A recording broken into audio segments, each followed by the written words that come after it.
برادران ملت اسلامی، السلام علیکم ورحمۃ اللہ وبرکاتہ۔ الحمدللہ الحنان المنان الذي خلق الانسان وعلمه البیان، والصلاة والسلام على رسوله سید الانس والجان وعلى آلہ واصحابہ ذوی الخیر والاحسان، اما بعد فاعوذ باللہ من الشیطان الرجیم، بسم اللہ الرحمن الرحیم۔ انا نحن نزلنا الذکر وانا له لحافظون، صدق اللہ مولانا العظیم وبلغنا رسوله النبی الامین المتین المختار الکریم، ونحن على ذلك من الشاہدین والشاکرین والحمد للہ رب العالمین۔ بارگاہ رسالت معاب صلی اللہ تعالی علیہ وسلم میں درود پاک کا ہدیہ پیش کریں۔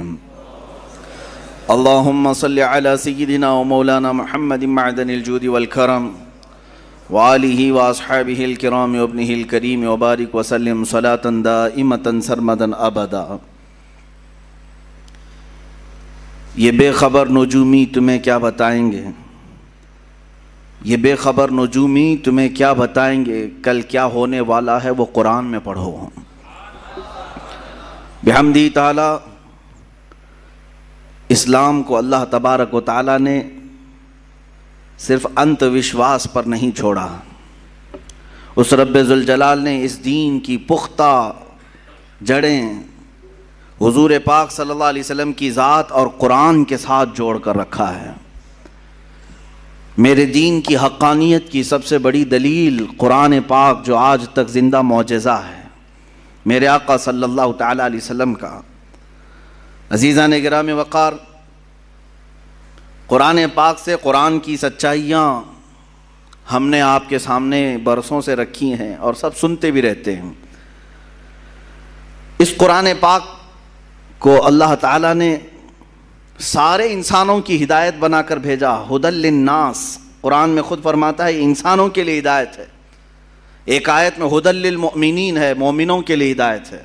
ایک آیت میں ہدی للمتقین ہے، پرہیزگاروں کے لیے ہدایت ہے۔ مطلب جو جتنی اس سے ہدایت حاصل کر لے جائے گا اتنی اس کے لیے ہدایت کی کتاب ہے۔ صرف ہدایت ہی کی کتاب نہیں بلکہ بیمار ہو تو شفا کی بھی کتاب ہے، بھوکے ہوں تو تمہارے رزق کے لیے بھی یہ مداوا بن جائے گی۔ تمہارے زندگی کے پورے دستور اس میں مرتب کیے گئے ہیں۔ یہ ہمارا پورا زندگی کا دستور ہے، نظام حیات ہے۔ اور قرآن سے ہمارا تعلق ایسے ہی ہے جیسے روح کا جسم سے تعلق ہوتا ہے۔ اگر روح نکل گئی تو جسم بیکار ہے۔ اسی طرح قرآن پاک اگر ہمارے درمیان سے نکال لیا گیا یا اسلام سے اسے الگ کرنے کی کوشش کی گئی تو یوں سمجھ لیں کہ روح نکال لی جا رہی ہے۔ اور ہزار کوئی بولے قرآن کو بدلنے یا ہٹانے یا نکالنے کے ہیں، اس مالک قرآن نے خود یہ ارشاد فرمایا، ہم نے قرآن کو اتارا ہے اور ہم ہی اس کی حفاظت کریں گے۔ ہے ہمت تو بدل کر دیکھ لو، ہے تمہارے اندر طاقت تو اس کو مٹا کر کے دیکھ لو۔ عزیزان گرامی وقار، ہم قرآن کی حفاظت کے لیے جو کر سکتے ہیں یہ ہماری استطاعت کے مطابق ہوگا، لیکن اصل اس کی حفاظت تو رب کریم خود فرما رہا ہے۔ آج میں اس ہدایت والی مقدس کتاب کے سلسلے میں ہی آپ کے سامنے عرض کروں گا، چونکہ یہاں وقت بہت کم ملتا ہے اور مجھے آج طویل گفتگو کرنی تھی آپ کے درمیان، اور میرا یہ میسج عقل والوں تک بھی پہنچے اور بے عقل لوگوں تک بھی پہنچے، ان لوگوں کے درمیان بھی جائے جن کو صرف کیڑے تلاش کرنے کی عادت ہے، تاکہ اللہ چاہے تو انہیں بھی ہدایت مل جائے۔ عزیزان گرامی، تھوڑی سی باتیں میں قرآن عظیم کو لے کر کے عرض کر دوں۔ قرآن کل اترا ہوا، پرسوں اترا ہوا، مہینے پہلے اترا ہوا نہیں ہے، بلکہ یہ لوح محفوظ پر بہت پہلے سے لکھا ہوا ہے۔ بلکہ عقیدہ تو ہمارا یہ ہے کہ یہ اللہ کی صفت ہے، علم الہی ہے، اللہ تبارک و تعالیٰ کے ساتھ ہمیشہ سے ہے اور ہمیشہ رہے گا۔ قرآن کو فنا نہیں ہے، قرآن آپ کس کو سمجھتے ہیں؟ یہ جو ورق میں جو لکھا ہوا ہے اس کو مصحف کہتے ہیں. مصحف. قرآن جو در حقیقت ہے وہ اللہ کا علم ہے، وہ ہمیں نظر بھی نہیں آئے گا. وہ جو علم الہی کو الفاظ میں جامہ پہنایا گیا اور اس کو ورق پر لکھا گیا تو ہم نے اس کو اٹھایا ہے، جو چھو سکتے ہیں ہم، اس کو مصحف کہتے ہیں. اصل قرآن تک تو کسی کا ہاتھ پہنچ ہی نہیں سکے گا. مٹانے کی بات تو چھوڑیں، وہ علم الہی ہے، اللہ رب العزت کا علم ہے. قرآن عظیم کو اللہ تبارک و تعالیٰ نے نازل فرمایا اس رسول پاک کے قلب اطہر پر جو کائنات کے سب سے اعلیٰ افضل رسول ہیں، افضل انسان ہیں، اشرف الرسل ہیں، میرے رب ذوالجلال کے سب سے پیارے حبیب ہیں. اور قرآن نے خود کہا ہے نزل بہ الروح الامین علی قلبک لتکون من المنذرین. یہ روح الامین کے ذریعے سے اتارا گیا ہے، جبرائیل امین کے ذریعے سے. اے رسول آپ کے قلب اطہر پر اتارا گیا ہے تاکہ آپ اللہ سے ڈرنے والے ہوں. اب توجہ چاہتا ہوں، قرآن اللہ رب العزت کا علم ہے، اتارنے والے لے آنے والے جبرائیل امین ہیں، جس پر اتارا گیا وہ محمد الرسول اللہ ہیں صلی اللہ تعالی علیہ وسلم. ان ذوات کی بات میں کر رہا ہوں، نہ کوئی اللہ رب العزت کے شان تک کوئی پہنچ سکے گا، نہ اس کے متعلق برا بھلا کہہ کر کے اس کی شان میں کوئی کمی کر سکے گا، نہ اللہ تبارک و تعالیٰ کو کوئی ضرر پہنچا سکے گا، نہ جبرائیل امین تک کوئی پہنچ سکے گا، نہ ہی محمد الرسول اللہ صلی اللہ علیہ وسلم تک. اور جب ان تین کے ذریعے سے اللہ رب العزت نے قرآن اتارا جبرائیل کے ذریعے سے میرے آقا صلی اللہ علیہ وسلم کے قلب اطہر پر، تو قرآن جو رسول پاک کے سینے پر اترا وہ اتنا محفوظ اتارا گیا ہے، اتنا محفوظ کہ صبح قیامت تک 1000 مشینیں، 1000 کمپیوٹر، 1000 انٹرنیٹ لے کر کے بھی اس میں رد و بدل نہیں کر سکیں گے، نہیں بدل سکیں گے. آپ سوال کر رہے ہوں گے کیا اس میں بڑی بات ہے؟ آج تو ایک خبیث مردود، ایک گندی نالی کا کیڑا جس کو سنگھیوں نے پال رکھا ہے، نام تو مسلمان رکھا وسیم نام، لیکن ہے در حقیقت وہ سنگھیوں کا ایک بھنگی. اس نے یہ قرآن کو الگ چھاپنے کی کوشش بھی کی اور آیتیں حذف کر کے 26 آیتیں ایک نیا قرآن شائع کرنے کی بات کیا. پہنچا کیا تمہارے پاس قرآن؟ کسی کے پاس آیا ہے قرآن؟ اس کے گھر والے بھی نہیں پڑھ سکے ہوں گے. اس کو شاید ہو سکتا ہے پوری انٹرنیٹ کی دنیا مدد کرے، ایپلیکیشن بنانے والی آئی ٹی ٹیم بھی مدد کر کے دے دے. میرا چیلنج ہے اس کی موت تک بھی یہ اس کا بنایا ہوا ایپلیکیشن چل نہیں سکے گا. یہ کیا سمجھتا ہے کہ پہلی مرتبہ یہ بہت بڑی ڈینگ مار لیا، بہت بڑا اس نے تیر مار لیا؟ اس سے پہلے بھی بہت سارے لوگ آئے اور قرآن پاک کی تحریف اور تبدیل کی کوششیں کرتے رہے، لیکن چونکہ مولا نے جب یہ کہہ دیا ہے کہ ہم ہی اس کی حفاظت کرنے والے ہیں. اور ایک آیت میں تمہیں بتا دوں، اتنی پاورفل آیت ہے، 15ویں پارے کی آیت. رب تعالیٰ فرماتا ہے قُلْ لَئِنِ اجْتَمَعَتِ الْإِنسُ وَالْجِنُّ عَلَىٰ أَن يَأْتُوا بِمِثْلِ هَذَا الْقُرْآنِ لَا يَأْتُونَ بِمِثْلِهِ وَلَوْ كَانَ بَعْضُهُمْ لِبَعْضٍ ظَهِيرًا. اے رسول آپ فرما دیں سارے جنات، سارے انسان مل جائیں اور ایک دوسرے کی مدد کریں اور سب مل کر کے چاہیں کہ میرے اس قرآن کی طرح بنا لیں تو ہرگز وہ بنا نہ سکیں گے. اتنا پاورفل چیلنج ہے، نہیں بنا سکیں گے. تم نکالنے کی کوشش تو کیے، دوسرا بنا کر کیوں نہیں لا سکے آج تک؟ خرابیاں ڈھونڈنے کی تو کوشش کیے، ایک اور قرآن کیوں نہیں بنا سکے آج تک؟ اس کے میسیجز کیا تم سمجھتے ہو عربوں کی طرح القاریہ ملقاریہ وما ادراک ملقاریہ ایک سورے کو دیکھ کر کے کچھ عرب کے شاعروں نے بنا لیا تھا الفیل ملفیل وما ادراک ملفیل خرطومہ طویل. اس آیت کے وزن پر انہوں نے بھی سوچا ہم بھی بنا لیں گے، لیکن وہ خود ہی ہنس پڑے بنا کر. ان کو خود ہی لگا کیا بھدا ہم نے بنایا ہے. القارعۃ ما القارعہ، اس کا معنی ہی کچھ اور ہے، دل دہلا دینے والی۔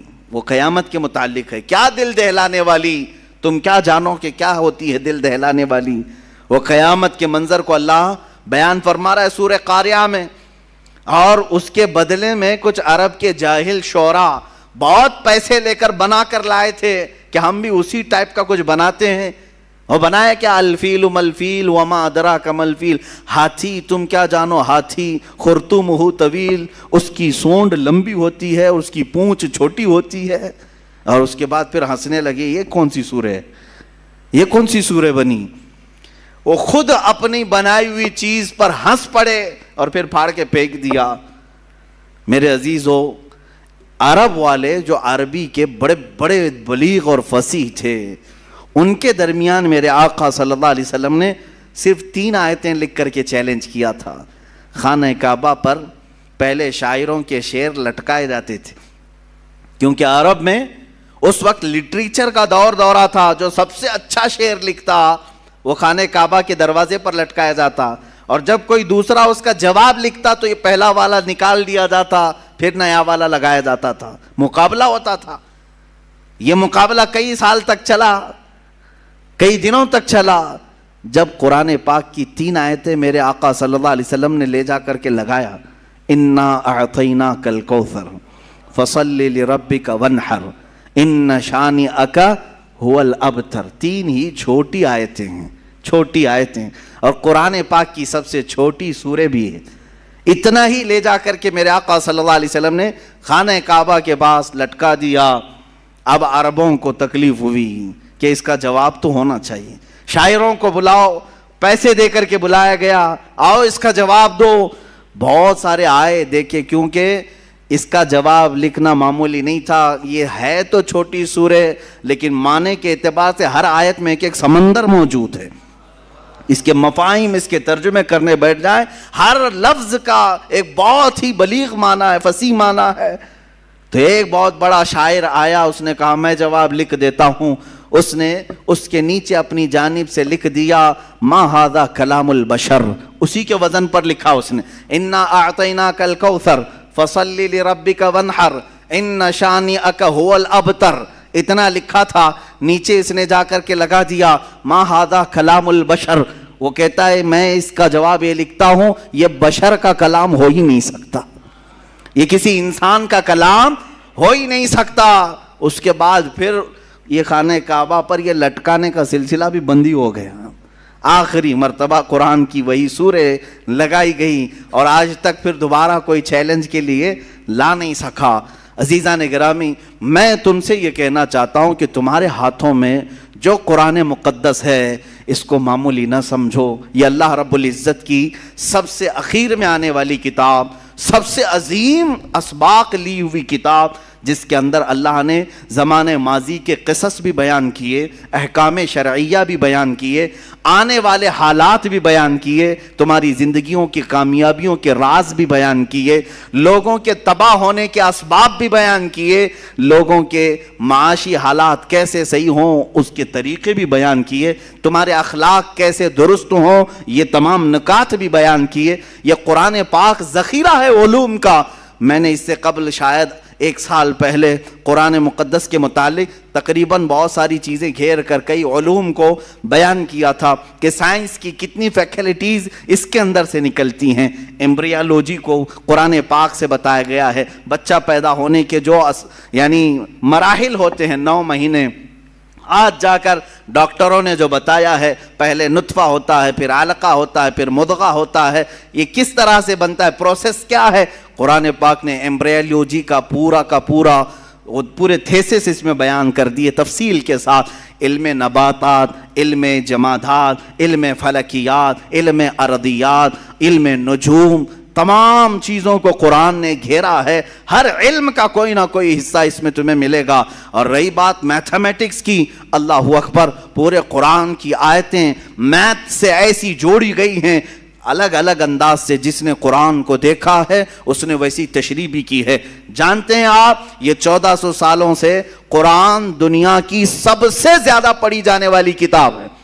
یہ میرا تجزیہ نہیں ہے، میرا تجزیہ نہیں ہے، انٹرنیٹ پر موجود بڑے بڑے ماہرین جو دنیا کا سروے کرتے ہیں انہوں نے یہ نکال کر کے بیان کیا ہے کہ سب سے زیادہ آج دنیا میں جو کتاب پڑھی جاتی ہے وہ صرف قرآن پاک ہے، اور قرآن کا لفظی معنی بھی یہی ہوتا ہے جس کو کثرت سے پڑھا جاتا ہو، کثرت سے پڑھا جاتا ہو۔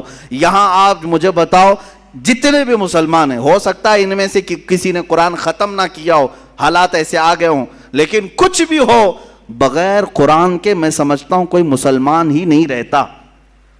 قرآن پاک میں کلمہ طیبہ بھی ہے، لا الہ الا اللہ محمد الرسول اللہ، اگر وہ اتنا بھی پڑھتا ہے تو گویا کہ قرآن کی 2 آیتیں اسے معلوم ہیں۔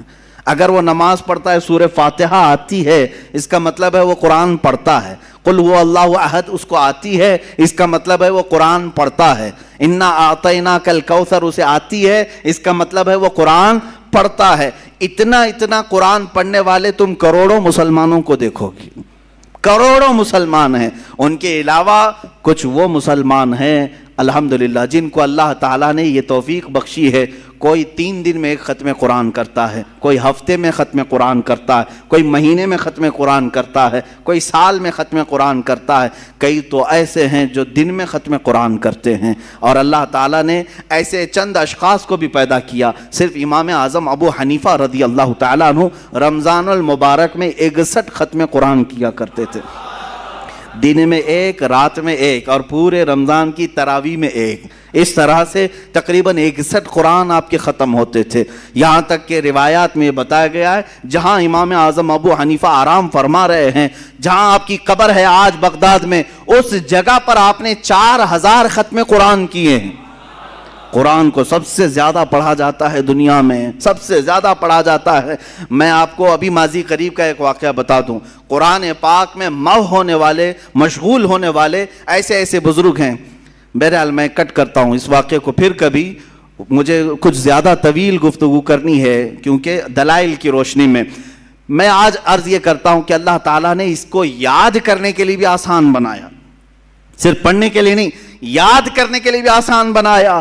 ہم نے وہ بچے بھی دیکھے ہیں جن کو 2 اور 2 کیا ہوتا ہے یہ نہیں معلوم، لیکن پورا قرآن یاد رہتا ہے، حافظ قرآن ہے۔ حافظ قرآن ہونے کے لیے کسی سید زادے کا ہونا ضروری نہیں، پٹھان کے بیٹے کا ہونا ضروری نہیں، شیخ کے بیٹے کا ہونا ضروری نہیں، وہ ایک کسان کا بیٹا بھی چاہے تو قرآن حفظ کر سکتا ہے، قرآن پاک کا وہ حافظ ہوتا ہے۔ اور یہ اللہ کی عطا ہے میرے عزیزو۔ قرآن کا یہ معجزہ تو دیکھیں، اپنے تو اپنے غیروں کے سینے میں بھی اترتا ہے۔ کئی پنڈتوں کے بچے بھی قرآن پڑھے ہوئے ہیں، وہ اگرچہ دسیسہ کاری کے لیے، اختلافات پیدا کرنے کے لیے یا عیب ڈھونڈنے کے لیے، لیکن یاد کر لے جاتے ہیں قرآن کو۔ اپنی کتاب یاد نہیں کر پاتے لیکن قرآن یاد ہوتا ہے، قرآن یاد ہوتا ہے۔ کہاں سے یاد کریں گے؟ 10 12 کتابیں ایسی ہیں کہ ان کے سب نسخے الگ ہیں، یہاں کے بازار میں الگ ملتی، وہاں کے بازار میں الگ ملتی ہے، کون سی یاد کریں گے؟ ادھر کی یاد کریں ادھر کی یاد کریں، لیکن قرآن کا ایک معجزہ ہے، امریکہ میں بھی اٹھاؤ تو وہی قرآن ملے گا، ہندوستان میں اٹھاؤ وہی قرآن ملے گا، سعودی میں اٹھاؤ وہی قرآن ملے گا، پاکستان میں اٹھاؤ وہی قرآن ملے گا جو الحمدللہ سے شروع ہوتا ہے اور والناس پہ ختم ہوتا ہے۔ الحمدللہ یہ قرآن پاک کا معجزہ ہے، ترتیب کے ساتھ آج تک محفوظ ہے۔ میرے عزیزو، اس کی حفاظت کرنے پر اللہ تعالیٰ نے جن لوگوں کو مقرر کیا وہ ایسے علماء، مفسرین، محدثین ہیں۔ اللہ کئی مفسرین ایسے ہیں جو اس کی تفسیر کیے، کچھ تفسیریں ایسی ہیں جو صرف اور صرف اس کے نحوی معنی کو بیان کیے، کچھ لوگوں نے تفسیر لکھی جو اس کے صرفی معنی کو بیان کیے۔ گاڑا ہو رہا ہوگا بس سنتے چلو۔ کچھ مفسرین ایسے ہیں جو اس میں سے واقعات جتنے ان کی تفسیر کیا، کچھ مفسرین ایسے ہیں جو ان میں آیات احکام کے ہیں، حلال حرام، کیا کیا جائز ناجائز، صرف ان آیات کی تفسیر کیا۔ اس طرح سے جانتے ہیں تقریباً ابھی دنیا میں 1000 سے زیادہ تفسیریں پائی جاتی ہیں، 1000 سے زیادہ تفسیریں پائی جاتی ہیں، الگ الگ انداز کی تفسیریں کی گئی ہیں۔ ہر ایک نے جس نظر سے قرآن پاک کو دیکھا اس نظر سے وہ تفسیر کرتے گئے، اور مفسرین کی تعداد بھی بے شمار۔ اتنا ہی نہیں میرے عزیزو، مفسر کس کو کہتے ہیں؟ جو قرآن کی خدمت پر لگا ہے، قرآن کو کھول کر لوگوں کے درمیان بیان کرتا ہے۔ ان میں مفسرین وہ بھی ہیں جنہوں نے آیتیں بھی گن کر رکھی ہیں، آیتیں ہی نہیں بلکہ اس کے اندر موجود پورے حروف بھی گن کر کے رکھے ہیں، صرف حروف ہی نہیں، بعض مفسرین وہ ہیں جو ان میں موجود نقطے بھی گن کر کے رکھے ہیں، یہ بھی گنا ہے کہ کتنی مرتبہ با آیا ہے، کتنی مرتبہ تا آیا ہے، کتنی مرتبہ یا آیا ہے، کتنی مرتبہ سین ہے، شین ہے، قرآن کے ہر حرف کو محفوظ کر کے رکھا ہے مفسرین نے۔ یہاں تک میں آپ کو بتاؤں عقل حیران ہوتی، آج تک کسی کتاب پر اتنی خدمت نہیں ہوئی۔ ان مفسرین کی تربتوں پر لاکھوں سلام، انہوں نے یہ تک لکھ دیے کہ قرآن میں کتنے زبر ہیں، کتنے زیر ہیں اور کتنے پیش ہیں، یہ تک بھی لکھ دیا۔ زبر کی تعداد کتنی، زیر کی تعداد کتنی، پیش کی تعداد کتنی، سورے کتنے ہیں، یہ تو موٹی موٹی بات ہے، ہر ایک کو معلوم ہے۔ 114 سورے ہیں، 540 رکوع ہیں، 30 پارے ہیں، منزلیں 7 ہیں، یہ سب تو موٹی موٹی باتیں تقریباً مسلمانوں کو معلوم ہے، لیکن مفسرین نے اس کے نقطے، حروف، زبر، زیر سب جمع کر کے رکھ لیا۔ اب یاد کرنے کے لیے اتنی آسان اللہ نے بنایا۔ اللہ اکبر، کسی کو 3 سال میں یاد ہو رہا ہے قرآن، کسی کو 2 سال میں یاد ہو رہا ہے۔ آج بھی کئی ایسے لوگ ہیں جو کبھی 7 مہینے میں قرآن یاد کرتے ہیں۔ آپ کو پتہ ہے بریلی کے تاجدار امام عشق و محبت اعلیٰ حضرت فاضل بریلوی رضی اللہ تعالیٰ عنہ عالم بھی تھے، قاری بھی تھے، محدث بھی ہیں، مفسر بھی ہیں۔ لکھنے والے نے کسی نے خط لکھا، حضرت مولانا حاجی حافظ و قاری احمد رضا خان صاحب، حافظ نہیں تھے آپ، حافظ نہیں تھے۔ خط آیا، شعبان کی 29ویں تھی، آپ نے دیکھا کہ میرے نام پر حافظ بھی اس نے لکھ دیا۔ لوگ اگر میرے بارے میں گمان کرتے ہیں کہ میں حافظ ہوں تو کیوں نہ حفظ شروع کروں۔ فرماتے ہیں کہ روزانہ پھر آپ نے قرآن اٹھایا اور فجر کے بعد تلاوت شروع کرتے، ایک پارہ تلاوت کرتے بلکہ یاد کر کے رات کو تراویح میں سنا دیتے۔ جب 30ویں تراویح آئی تو اعلیٰ حضرت حافظ قرآن بھی ہو چکے تھے۔ اللہ تعالیٰ نے ان کے سینوں کو کھول رکھا تھا، کوئی 1 مہینے میں حافظ قرآن ہوتا ہے۔ اچھا اور اوپر جائیں، امام اعظم ابو حنیفہ رضی اللہ تعالیٰ عنہ کے ایک شاگرد ہیں، ان کے ایک شاگرد ہیں، 2 شاگرد مشہور ہیں، امام ابو یوسف اور ایک امام محمد بن حسن شیبانی۔ یہ چھوٹے تھے جب امام اعظم کے پاس پڑھنے کے لیے آئے تھے، داڑھی مونچھ بھی نہیں تھی۔ امام اعظم ابو حنیفہ رضی اللہ تعالیٰ عنہ چھوٹے لوگوں کو قریب رکھنے سے تھوڑا سا بچتے تھے، کہتے کہ اور پڑھ کے آؤ، جب تھوڑی جوانی آ جائے تب درسگاہ میں بیٹھنا۔ امام محمد بہت بچپن میں ہی علم کے طلبگار تھے، شوق زیادہ تھا، آئے اور کہا کہ حضور آپ کی درسگاہ میں بیٹھنا چاہتا ہوں۔ امام اعظم نے دیکھا کہ یہ ہٹتا نہیں، جاتا نہیں، تو ایک شرط لگا دیا، کہا بیٹا میں اسی کو پڑھا ہوں جو حافظ قرآن ہوتا ہے، کیا تو حافظ ہے؟ کہا نہیں حافظ تو نہیں۔ امام اعظم نے کہا کہ اس کو چھٹی کریں، حفظ کرنے میں جو زمانہ گزرے گا اس کے بعد آئے گا۔ امام محمد بن حسن شیبانی چلے گئے، یعنی دل میں بات تو رہی کہ درسگاہ میں بٹھایا نہیں، چلو ٹھیک ہے، جا کر کے پھر 8 دن کے بعد واپس دوبارہ آئے۔ امام اعظم ابو حنیفہ نے کہا پھر آ گئے تم، میں نے تمہیں بھیجا تھا۔ امام محمد بن حسن کہتے ہیں حضور پورا قرآن حفظ کر کے آیا ہوں، آپ نے 8 دن قبل کہا تھا، اس 1 ہفتے میں میں حفظ قرآن کر کے آیا ہوں۔ یہ اللہ کا کلام ہے، وہ جس کے سینے میں چاہے اتار دے، اور یہ رب ذوالجلال کی عطا ہے۔ یہ تو میں دنوں کی تعداد بتا رہا ہوں، کوئی مہینے میں، کوئی 6 مہینے میں، کوئی سال، 3 سال، 8 دن۔ مولا اگر چاہے تو منٹ میں بھی کسی کے سینے میں اتارے، یہ اس کا کرم ہے۔ ذالک فضل اللہ یؤتیہ من یشاء، وہ اللہ کا فضل ہے، وہ جسے چاہے عطا فرمائے۔ عزیزان گرامی وقار، قرآن کے بارے میں ہم مسلمانوں کا عقیدہ وہی ہے جو صحابہ اکرام کا عقیدہ رہا، جو تابعین کا عقیدہ رہا۔ ہم قرآن کو ہر کتاب سے فوقیت دیتے ہیں، ہر کتاب سے دیتے کیا ہے؟ حقیقت میں اس کی حقیقت ہی یہ ہے کہ قرآن اللہ کی کتاب ہے، اور اس سے بڑھ کر روئے زمین پر کوئی کتاب نہیں، کوئی کتاب نہیں۔ آج تک محفوظ کتاب پوری دنیا میں صرف قرآن پاک ہے۔ یہ میرا چیلنج ہے، اگر کوئی اسے توڑ سکتا ہے تو توڑ کر کے دکھائے۔ میں قرآن پاک کی ہر حرف اور ہر آیت، ہر سورے کو ثابت کر کے دکھاؤں گا کہ 1400 سال سے قرآن کیسے محفوظ ہے، اور باقی دوسری کتابوں میں کیا کیا خرد برد ہوا ہے وہ بھی ہمیں پتا ہے، کس کے کتنے نسخے ملتے ہیں، کتنے الگ الگ کتابیں کہاں کہاں سے شائع ہوتی ہیں۔ مقدس کتابوں کی بات کر رہا ہوں، سب خرد برد ہو گئے ہیں، کبھی